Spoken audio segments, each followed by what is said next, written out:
Ahojte, všimli ste si takú zvláštnu vec, ako zrazu všetci tí ruskí kamoši začali hovoriť jednu a tú istú vec dookola, že vraj sa Európa rozpadá.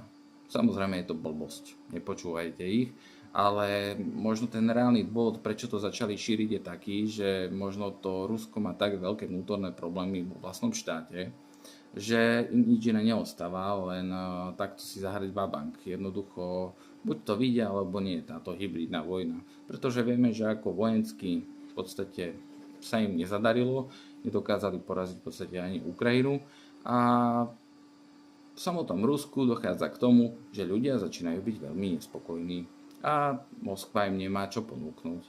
A nejde ani o tú časť, ktorá je tá európska, lebo tam ešte ako tak peniaze sú.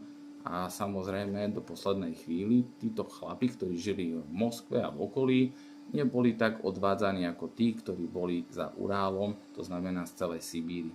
No ale tí chlapi si začali uvedomovať, že halo, no pozrite, akože my za vás bojujeme, ale čo z toho máme? Nemáme z toho absolútne nič a ešte k tomu v podstate ako krajina Rusko sme každému na smiech, lebo nedokážeme poraziť ani Ukrajinu. Sme skorumpovaná krajina, nič tu nefunguje a tak ďalej a tak ďalej. Tak nejak sa nám tam tí Sibírčania začínajú búriť a uvedomujú si, že možno je tiež správny čas, aby sa naozaj samotné Rusko konečne rozpadlo a vzniklo viacero malých menších štátov, ktoré budú naozaj rozdelené na základe nejakej etnicity a jazykov a náboženstva a podobne. To znamená, že výsledok je taký, že Rusko sa možno rozpadne o mnoho skôr ako taká Európa. Tak, dúfam, že to tak aj dopadne. Čau.